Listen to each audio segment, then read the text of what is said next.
Hello, Pod Smashers of the Internet, and welcome to another episode of Termite's Buzz, a weekly video game podcast where your host, me, Termite, runs you through the trophies and games I'm playing, the weekly video game news, and a little retro discussion at the end. Thanks once again for joining me. I hope to find you well. I am absolutely exhausted. I had a crazy long weekend, one of which involved a long run, one day which involved a long run combined with a work day in the community that involved a lot of physical labor, digging and moving dirt, and emptying out a barn full of trash, like big construction materials stuff, trash.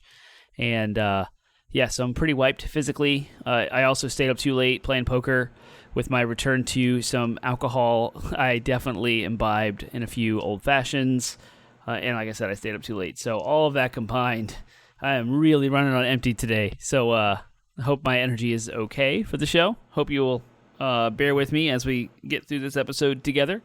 What have I been up to? What have I been playing? Well, as I said last week, I finally platinumed Sea of Stars, so I picked up Mortal Kombat 1, and I am absolutely loving it. It is incredible. I'm only doing the campaign for now, or so far. Total, I'm going to try and platinum the game, but for now I'm only in the campaign. It's supposed to be like 6 hours long, and I have barely had that much time to play, so I haven't finished the campaign yet. It's campy, it's Mortal Kombat, it's cheesy. I found myself laughing at plot points. I'm like, really? Is this the direction we're going? But I'm here for it. It's awesome. The game is absolutely gorgeous. You can check out Digital Foundry's breakdown of the graphics and the things, the engine. It's run on Unreal 4, and it just pops. The colors, the HDR, like everything looks really, really, really good. It actually kind of gave me a little bit better of a feeling for the TV I have. I don't know what I've been missing, but I've always felt like my TV was kind of, the contrast wasn't as good as it should be or something. I don't know. I was feeling like it was lacking. Like the games I was playing didn't look as good as they should have. And Mortal Kombat 1's color palette and use of HDR really looks amazing. So it's weird that happened. Horizon Forbidden West was, I think, the last game that really made me think that. And I played a lot of games between those two. And just even this year. And I know that some of that is artistic direction. Like Starfield doesn't have a lot of colors. It's pretty muted in its color palettes. Some of the different biomes of the planets have some color and stuff, but in general, the way the UI is and how everything meshes and folds together, it's kind of it's not as colorful. It doesn't really make much sense. And I haven't really been playing much of Starfield because I've been focusing on trying to get more trophies. And I've also focused a little bit more of my efforts to finish Call of Duty Black Ops 1 on my Frankenstein PS3. And so I'm enjoying that. Really good story. Really, really good story. And I'm trying to get all the collectibles in it and do any level-specific trophies that are reasonable. So I'm not playing on Veteran. I'm not doing online trophies. I'm not going to try to platinum any Call of Duty. They're all too hard for me and what I want to put into it. But I am enjoying the campaign of it as well. The story has got a big twist. It's really cool.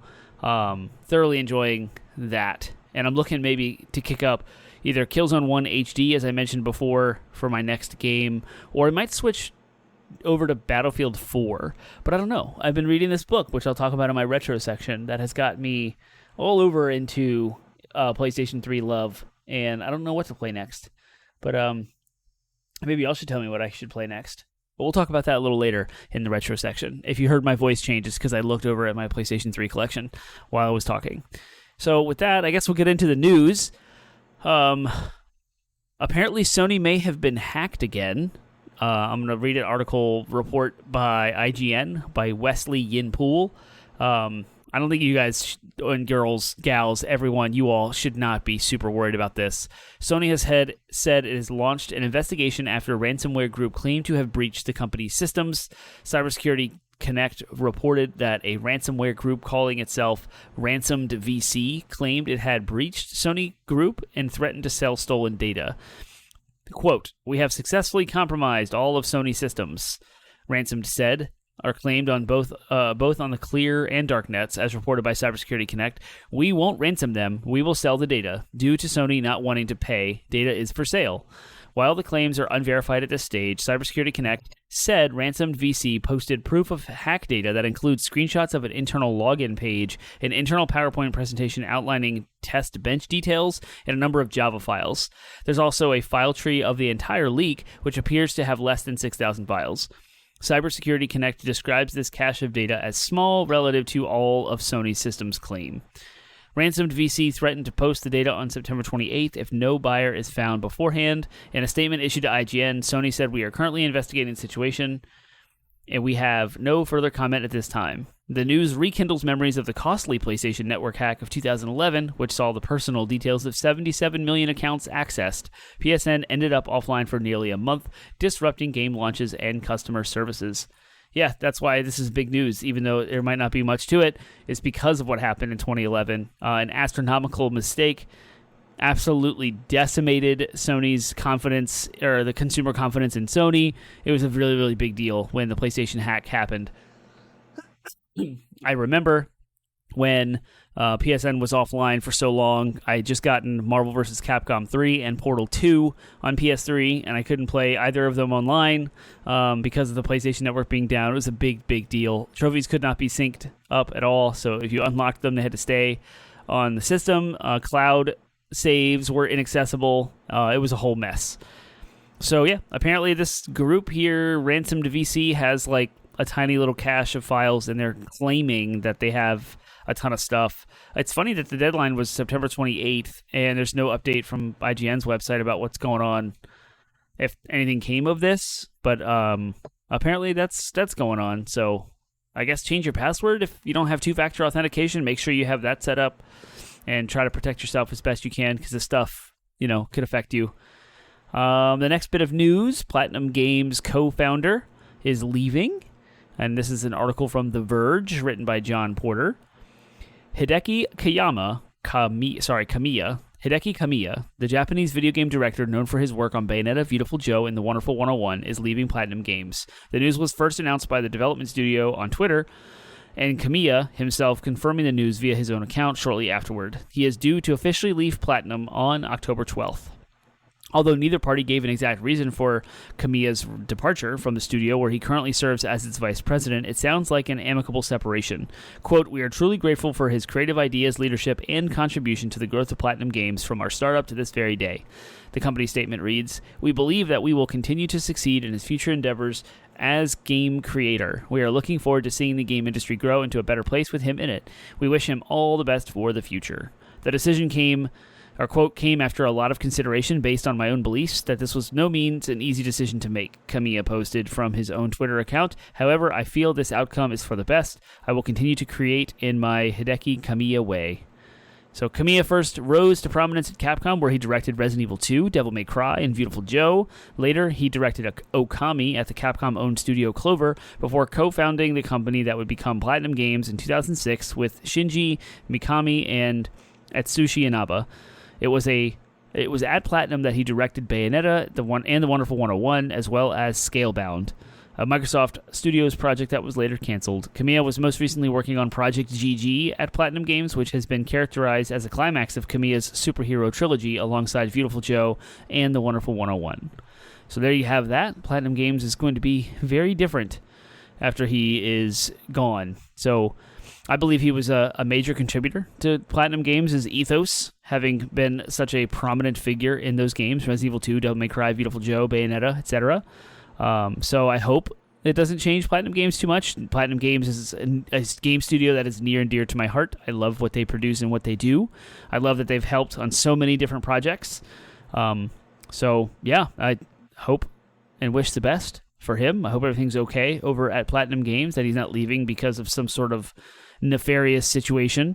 I hope people are okay. I don't have any insight other than this short article from The Verge indicating that he's gone. So I would like to know more about this Project GG. I don't know. Bayonetta Studio Platinum Games goes it alone with a new independent project. So I know Platinum Games is their history. We've done actually an entire development profile on them with 80-bit Pod Smash, me and Penguin's old video game podcast. That was the past of this one. We did this before. So go check that out if you can. Go back to our website. You can search for Platinum Games, and we did a whole history and founding and all of the things that Platinum Games does in the industry. So that's pretty cool. The episode is cool, not that this guy is leaving. Well, maybe it is good. I don't know. There's no details here. It's just weird and very sudden. So the last bit of news here, and wow, it's fast. We're flying through this. 10 minutes in the podcast, and I'm already on the last news part, but I'm going to talk about this one a lot. This is pretty big news. PlayStation boss Jim Ryan to retire next spring. Back to IGN, written by Alex Stedman. Jim Ryan, who's been president and CEO of Sony Interactive Entertainment since 2019, is retiring in March 2024. The news broke via a post on Twitter from Bloomberg's Jason Schreier before Sony confirmed it with their own announcement shortly thereafter. Hiroki Totoki will assume the interim CEO role starting on April 1st of 2024. The Sony Group Corporation president, COO, and CFO will also become chairman of SIE starting next month to support Mr. Ryan in his transition. Additionally, Sony said Totoki will work closely with Sony Group Corporation chairman and CEO Kenichiro Yoshida to navigate PlayStation's future, including the succession of the SIE CEO role. In a statement today, Ryan cited the difficulty of living in Europe while working in North America as the reason for the decision. After 30 years, I've made a decision to retire from SIE in March 2024, Ryan said in his statement. I've relished the opportunity to have a job I love in a very special company, working with great people and incredible partners, but I found it increasingly difficult to reconcile living in Europe and working in North America. I will leave having been privileged to work on products that have touched millions of lives across the world. PlayStation will always be a part of my life, and I feel more optimistic than ever about the future of SIE. I want to thank Yoshida-san for placing so much trust in me and being incredibly sensitive and supportive leader. The move, of course, is a massive shakeup in the industry, especially as the PlayStation division has been a lucrative one for Sony. In July, Sony said the PlayStation 5 has sold 40 million units since the console's November 2020 launch, tracking slightly behind the PS4, but still a major milestone. Ryan started his career at PlayStation's European branch in 1994. He would go on to hold various leadership positions before replacing John Codera as president and CEO of SIE in 2019. Jim Ryan is also kind of the figurehead for Sony. You know, you have Phil Spencer on Xbox, and you have Doug Bowser on Nintendo, and Jim Ryan's kind of the front man for Sony. And interestingly enough, this announcement was met with like some cheering and celebration and positivity around just the general like journalist influencers, like the general zeitgeist of the internet, kind of a positive reaction to this. And I'm going to go into why. And then we'll talk more. So Bloomberg, of course, his article, Jason Schreier's article, goes into much more detail about Jim Ryan itself. But he's got a follow-up article here, why PlayStation fans are cheering CEO's departure. And I just want to highlight like why. Jim Ryan's 4-year tenure was also marred by controversy, in part because of his tendency to lift up his foot and insert it into his mouth. Ryan, a marketing guy who started at Sony in 1994, worked in various roles across the organization, mostly in Europe, before taking the role of president in 2019. In contrast to previous faces of PlayStation, such as the serene Sean Layden and the video game-loving Shuhei Yoshida, Ryan came off to many fans as a slick corporate businessman. That is, when he wasn't racking up embarrassing gaffes. At one point, he infuriated retro game fans and preservationists by saying that old PlayStation 1 and PlayStation 2 games looked ancient. Why would anybody want to play this? Another time, while touting the company's accomplishments in Europe and Asia, Ryan claimed that, quote, people have never played games before PlayStation in the Middle East, which was completely false. Perhaps his biggest flub came in 2022, just after Supreme Court overturned Roe v. Wade. Rather than take a stance on abortion rights, as some staff had hoped, Ryan wrote that, quote, we owe it to each other and to PlayStation's millions of users to respect differences of opinion among everyone in our internal and external communities, end quote. As we reported at the time, he went on to tell a goofy story about his cats and his desire to get a dog. The corporation abstaining from supporting abortion rights was not a huge surprise, but the lighthearted email came off as tone-deaf to many PlayStation employees who took to internal channels to express their dismay. Communication mistakes aside, Ryan's 4-year tenure as a boss of PlayStation had mixed results. The PlayStation 5 has sold more than 40 million units, more than double of the Xbox right now, if not as quite a rapid clip as previous PS4. It had been handful of well-reviewed exclusives such as Demon's Souls and Final Fantasy XVI. Although it still doesn't feel like next-gen of video games has really started, the console is undoubtedly a success. So then the next thing that people are also kind of happy about, I'm going to skip some of the article here. Ryan has overseen a PlayStation shift toward games as a service, a popular industry buzzword referring to video games, usually multiplayer, that can be monetized over long periods of time. It's been an uncomfortable pivot for some of Sony's studios, which have spent the last decade building out teams of experienced developers to make big cinematic adventure games that are played solo. So like we have Spider-Man 2 on the horizon. We know we've had The Last of Us, the first Spider-Man game, Horizon, all these other games, of course. Stuff like Anthem that comes out is a perfect example of a studio that is used to building a specific type of game and pivoting to games as a service. So Jason Schreier uses that as an example here.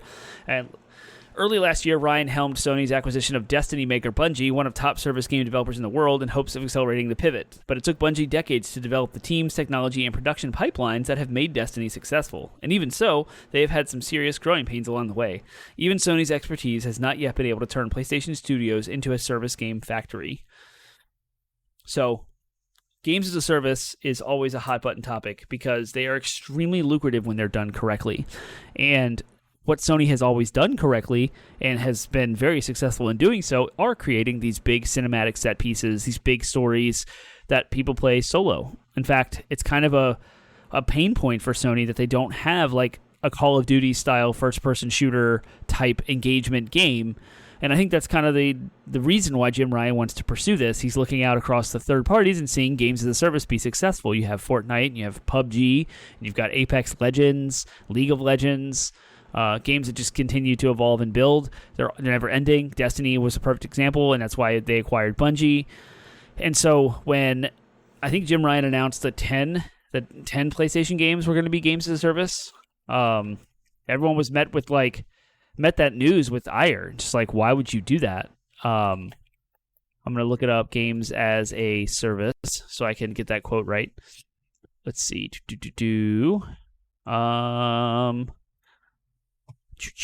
Insiders are uncomfortable with... Okay, there it was.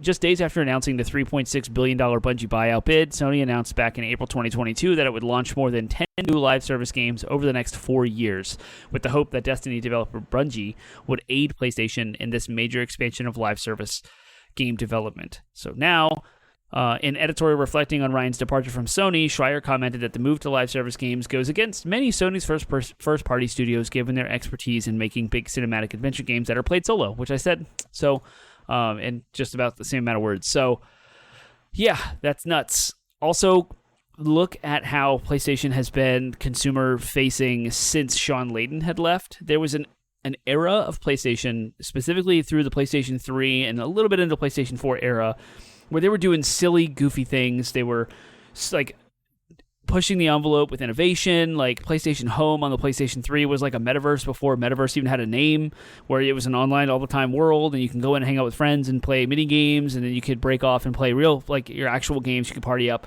You can customize your room and your character, your avatar and stuff. And while that in and of itself kind of is a games as a service, it was free to play and it was fostering community, but it's just something weird that like no one else was really doing. All the stuff that Sony had going on with like remote play through the Vita connected to the PS3, the Vita itself in its existence was like a major indie title, portable console type game, pushing the envelope in a new way. Like Nintendo had their handhelds. Of course, the 3DS kind of ate its lunch. The Vita, and the 3DS outsold it. It was better eventually after they got through their wave of high prices and lack of content. But like Nintendo has always had its own handheld market, and they don't try to do anything.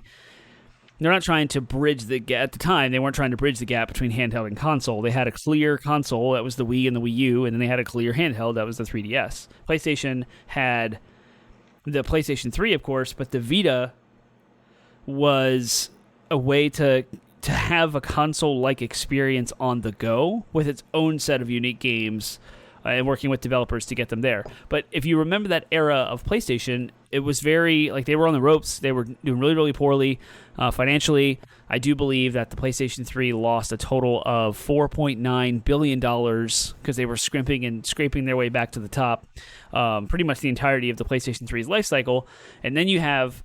and that all started with an overconfidence coming out of PlayStation 2. So then you go into the PlayStation 4 era, of Sony, where they continue to push down on Microsoft for making the move to try and do all digital, to try and get TV, Call of Duty, and Kinect all like bundled into their Xbox One. Of course, they fumbled, so Sony stepped on their throat and pushed real hard, and it's like, we're doing the gamer-friendly movement, like very consumer-friendly stuff, games on discs, not always connected all online, and making the console, going from the PS3 to the PS4, switching to the x86 architecture and working with developers to streamline the development of games and ports and just give content. It was fairly priced. Everything they did was correct from a consumer perspective. And I feel like when Jim Ryan took over toward the end of in 2019, the end of the PS4 era, and now into PS5, he made that silly announcement about the we believe in generations, and like we're going to try and do what we can to move everyone forward to the PS5, but then look how that played out. Like, we're still not even really in the next generation yet, because there's been so much cross-generation games that we haven't really started utilizing the power of the new consoles yet. And I feel like we're starting to get there. I mean, Starfield is certainly a good start, and there are some high-profile PlayStation 5 games, Returnal, Demon's Souls, etc. And we're getting there, but Jim Ryan seems to always be stepping on rakes and getting in the way of the company's move as far as consumer friendliness is concerned. They're making smart business decisions, but that's what everyone's perception of Jim Ryan is, that he's a disconnected businessman. He doesn't play games, he doesn't know games, he doesn't love games. Look at Phil Spencer, who is known as a gamer, who's out there on the front lines talking with gamers all the time. He's at every single one of the big shows. He showed up to the Game Awards in a year when Microsoft had nothing. Not a single game was in or nominated in any of the categories, and Phil Spencer was there and showing up with the community, with the industry. Jim Ryan's not around. He doesn't post videos of him talking, except for the very buttoned-up businessy stuff. So there's all of that going on. Plus, Sony, I think Penguin and I had an episode about this, where their whole marketing strategy is really just like creating a very bespoke, unique, pristine, bespoke's not the word I was looking for. It's like a boutique. That's the word. Like a boutique. Everything's high end and high priced. And does the value or the functionality actually meet the demand or the price that you're paying for? Expectations, are they met because of everything being expensive? And we see that coming into play this year again with a $500 PlayStation VR 2 headset, and which I have, and it's great, and I love it, but it's still expensive. And then we're having the PlayStation Portal and the new headset and the new wireless earbuds, and they're using this proprietary new communication called PlayStation Link for some reason instead of just Bluetooth that requires a dongle. So they're like all of these weird things, which could be amazing, innovative things, maybe in hindsight later, just like how the Vita didn't seem to make much sense in some of its decisions that they made when they put the console out there. But what I'm getting at is they continue to push high, expensive property products out there while seemingly staying disconnected from what the gamers actually want. And decisions such as shutting down the PlayStation 3 store earlier this year, luckily that was met with a response of, we listened to the mass game audience and said, we're redoing that course. We're going to renegotiate that whole situation. And so the PlayStation 3 store stayed up, luckily, because I still use it. And same with the Vita store. So it's a whole big deal here that's going on, and seeing Jim Ryan go away, I can see why it's met with a ton of positive feedback as far as people are concerned, because it does kind of open the door for maybe a friendlier face, a more consumer-friendly face, another Sean Layden, who is awesome, someone that will be out there on the front lines with all the big gaming events and talk to that's kind of a dig I have on Doug Bowser, too. Reggie Fils-Aimé was more approachable, maybe not, but he was out there more, I think. And Reggie had like a crazier kind of air about him that was a good thing, not nuts. But like he had the big Reginator with the laser, we're going to come out here and kick butt, and all that stuff that he did is awesome. I'm a huge fan of Reggie. And Doug Bowser, since he took over, has just kind of been really quiet and not out there. But he is apparently an amazing human being and super amazing to deal with and like interact with. He's very approachable and very kind and very aware of things, and he cares about people. I heard a story of someone running into him, and he was like following up on some personal healthcare need of a family member and checking in to make sure they were okay or needed things, like that kind of stuff. Very endearing, but he's just not out there publicly. And Jim Ryan was not any of that. Jim Ryan was a robot. and we critiqued him for it ever since he was there. You can go back to some of our 80-bit Pod Smash episodes where we've talked about him over the years. So who knows what'll happen? I don't know anything about the replacement, the interim CEO individual, Hiroki Totoki. He'll start the CEO role in April 1st, but he's just an interim CEO, so I guess the actual succession will come later, after some time. Who knows? But yeah, we'll see what happens. I don't know. It's not clear yet who will succeed Ryan, but whoever it is, they will have a tough task on their hands, and that's before trying to avoid the ire of video game fans, because video game fans, y'all are difficult, including myself, I'm sure. So there is that. And some of that information and contextualization of Jim Ryan's PlayStation leadership was brought to you by... No, I don't have any ads. I don't have any money. I wish. There's a book. This is my retro segment from the show, the last of the 3 segments. There's a new book I just got. It's new. It was on Kickstarter, written by... what's it called?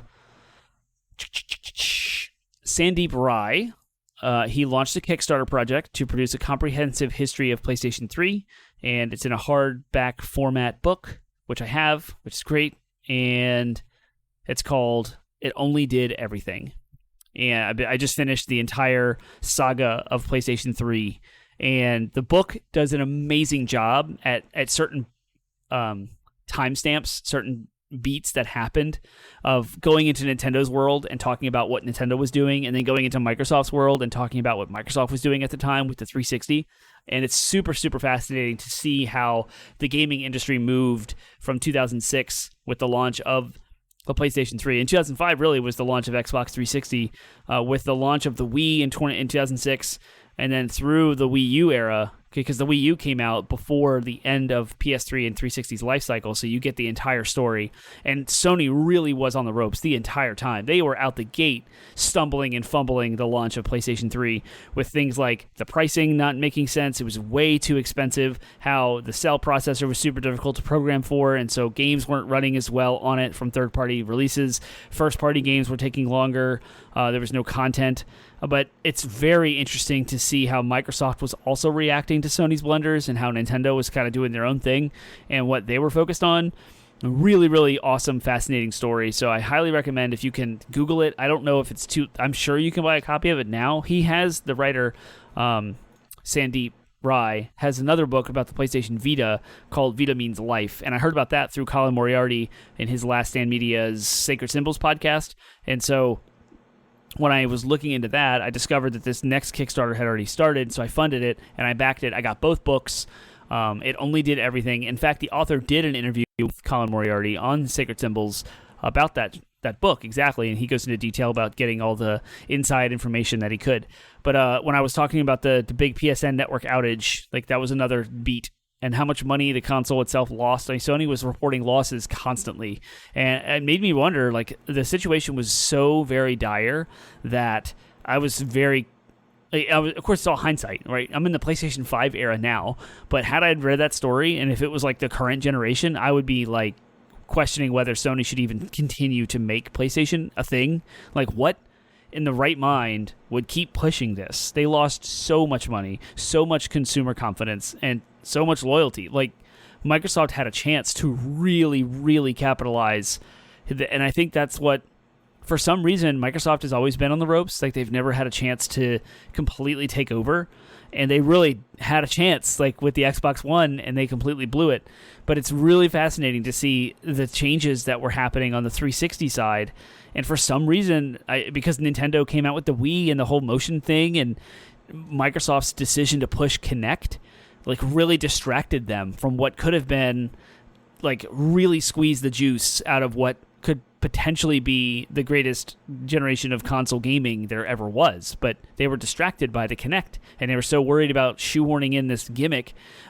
Sony, likewise, went in the direction of chasing 3D technology, trying to do something different to, like, scrimp and get some money back. And so they had 3D TV. They lost a bunch of money on it, and they, like, dove in headfirst into the whole 3D stuff and making PlayStation have the ability to play 3D Blu-rays and have 3D experiences in games that were all gimmicky, and they were all, like, thrown in there, and they didn't make any sense.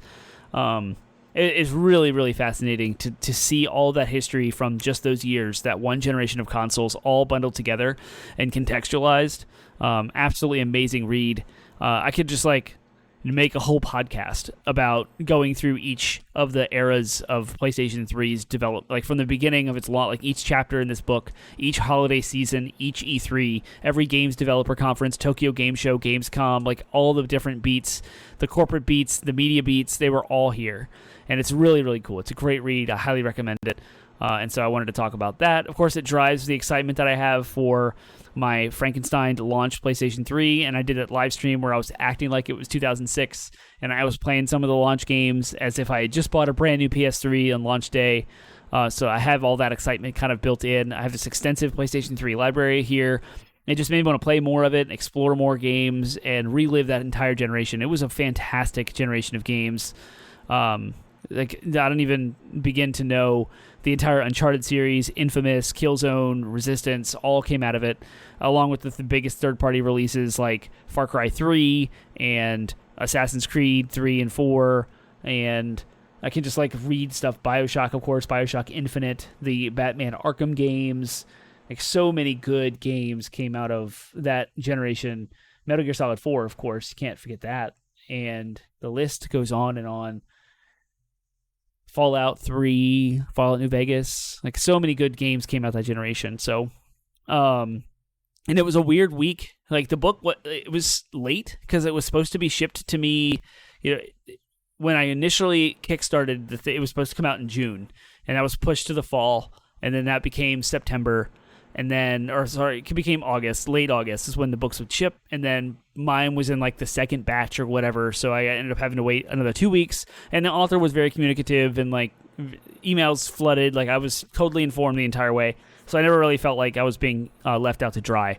But I got the book the same week that Jim Ryan announced his retirement. So all the news industry pundits were all talking about this retirement and the history of PlayStation and the big 2011 outage and all the things because of the hack that happened this week that I just talked about. So it's interesting how the news cycle this week catered to a fantastic time to look into some history of Sony and looking at the PlayStation 3 and its ridiculous story. I can't even believe that console is here. I can't believe I have one from I just can't. It's nuts because it was almost a catastrophic failure financially for Sony. They were constantly paying money to get this thing up to snuff and funding studios and making new games, making content, trying to deliver promises. But it only does everything because at the time the console came out, consoles were not connected, this was the first generation of always online connected consoles, and so things like streaming movies, streaming games, movies, music, YouTube, Netflix, Spotify, and that stuff didn't exist ubiquitously in the console space. We had our smartphones that were still kind of new, and they could do those things, but this was a game console, and it has memory card readers, it has Wi-Fi built in, it plays Blu-rays, which is the cutting-edge movie medium at the time, it has enough Bluetooth connection, processing power for 7 controllers, 4 USB ports, it really did do everything you could ever want it to do, and it was all really, really new, cool stuff. Digital storefront, download digital games. That was not a thing. That was not ubiquitous like it is today.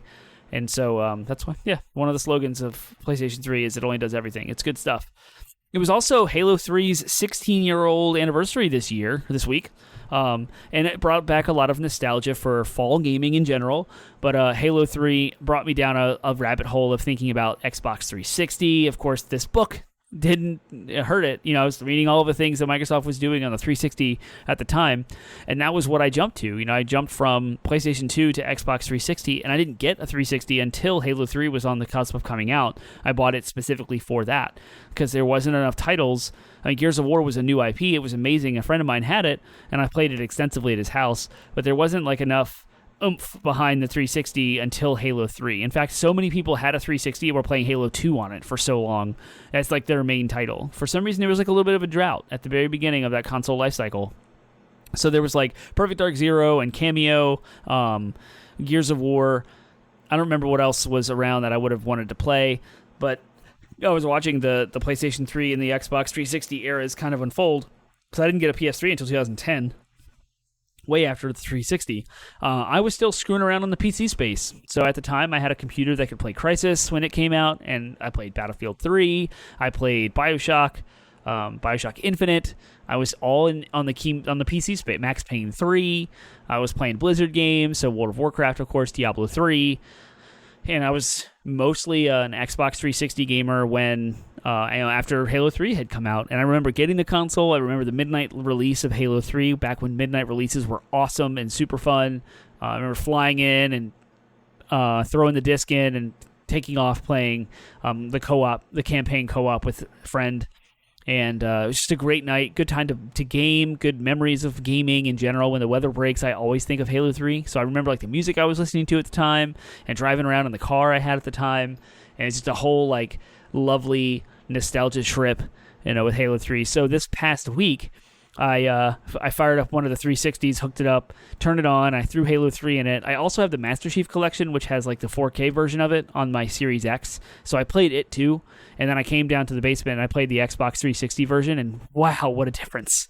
I didn't realize that Halo 3 was 30 FPS on the 360. And then I fired up Halo 2 on the original Xbox right next to it because I have two TVs. And it's 60 frames per second. And it really did push the limits of the Xbox hardware as far as what it could do graphically. So Halo 3 was gorgeous. Don't get me wrong. But I didn't realize the cut from 60 to 30 FPS, frames per second.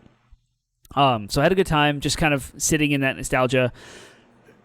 I really wanted to play online again, but I didn't have like the time to do that, so I haven't really messed with the online section of Halo 3. But I was really in on Halo 3's online capabilities when it first came out. I would play for hours just grinding game after game after game after game. I would get so mad and like so worried about my kill-death ratio and how many rounds I was winning versus losing. I cared so much. And I don't know why. It was so worthless and was such a waste of time. It's kind of like when I guess I was in my 20s, right? Because I'm 37. That was 16 years ago, so I would have been like 21. Yeah, young 20s. That was my world. I had school, I had work, and I knew I was going for, career goals and all that stuff and like looking for a job. But like for some reason in the entertainment space, that was my whole world. That's all I cared about was how good at Halo I was. But why? Like even in my friend group that I hung out with, 2 friends played Halo, and we would usually play together, and they were way better than me, and I never could achieve what they could ever. I don't understand the motivation for thinking I wanted to be good or better, or like what that was. I remember talking to college kids who were super good at it, and I would always just not even try to play with them. It was weird. I don't know. And I kind of did the same cycle again when Call of Duty Modern Warfare 2 came out, and that was 2010. It was before I got my PS3, or maybe it was around the same time when I did. There was a big snowmageddon happening on the East Coast, and I was snowed in, and my wife had to work at the hospital. She was a lab tech, and they set up beds for them to stay because it was like they couldn't drive and come home. And so I was home in the apartment alone, and I just remember grinding. I had schoolwork to do too because college doesn't take off for snow. I mean, classes might get canceled, but work is there. So I remember juggling between school projects, computer science, programming projects, and Modern Warfare 2. Good times, just on the 360 online, but I cared so much about my kill-death ratio and how good I was at the game. But why? I don't even know.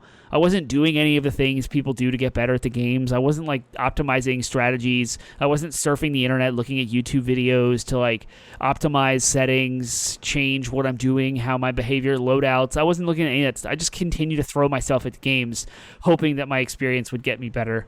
It never works out that way. But for the fall, there's Borderlands, there's Halo, there's Forza. There's always these big fall releases that every single time the weather breaks and it starts to get crispy and cold, outside of the horror, survival horror stuff that I want to play, I also have this fond memory of fall in my history of playing video games and how I interacted with them. And sure enough, Borderlands 2 also came out in a November, and so it was cold out, and I have midnight release fond memories of that as well, and I played them all on the 360. I also played Borderlands on the PC. I remember getting more than one, I'd buy it twice so I could play it with more friends, because I had friends who were in the PC space, and so it's a whole thing way back then. Now it feels like so much simpler now. I have a PS5, I have a Series X, I've got a Nintendo Switch, I've got a gaming PC, but I do all of my gaming on PS5. as far as anything online. It's all on PS5. There's enough cross-platform stuff out there that when friends of mine buy games on different platforms, like Diablo 4, we can still all play together using Discord. Like, technology is so different now than it was just then. Like, 16 years is a long time. Yeah, and I just felt like when I was reading the history of PlayStation 3 book, what I missed out on, because I was not super into PlayStation because it was so expensive. They priced me out, and I couldn't afford it back then. We tried. I remember my brother and I, T-Bone, we tried to split the price of a PS3. We thought about it. I think we went out to one Best Buy, and they were so limited in numbers. Like, I think the book says it. There were 700,000 PlayStation 3 units available at launch, and 200,000 of them were for Japan, I think, leaving 500,000 for the entire United States. And I remember it was like extremely difficult to find, and all the eBay price gouging and scalping and all that going on. What a time to be alive. But I remember skipping on PS3 because the third-party games didn't look or run as good on PlayStation 3, and Xbox 360 had My Friends, it had Xbox Live, it had better looking and running games, and it was cheaper. It was a no-brainer for me to jump over to 360 because I did not have the perspective I have now about like what Sony is and what they're pushing. You know, back then I was just a dumb college kid with a little bit of paychecks, living paycheck to paycheck, trying to scrimp and save for college, and my gaming options were very limited. So it's a very, very different context, very wild to look back on that whole time, and I don't know if I'd have done it any differently if I had more money. I don't know. Maybe I would have had a PlayStation 3 at launch and an Xbox 360. I've always kind of matured into where I am now, where now I don't really care about what platform I play on. I want games to be everywhere. I want to play games all over the place. Console exclusives are only fun if they're ridiculously good, which you can only get ridiculously good type console games because they're exclusives. So Returnal is as good as it is because it was developed to optimize on PlayStation 5's hardware. A PC port later on down the line does not diminish that experience. It is what it is. The Last of Us remake is amazing on PS5. Horizon Forbidden West just announced this week that it's going to be on PC. Absolutely incredible on PlayStation 5, and so I enjoy console exclusives. Starfield is amazing. It's a great game. Bethesda, of course, I've talked about it at length before. Awesome, and I love that I have an Xbox for it. So the fact that Starfield I can play on PC or Xbox, just PlayStation games I can play them on PC or PlayStation.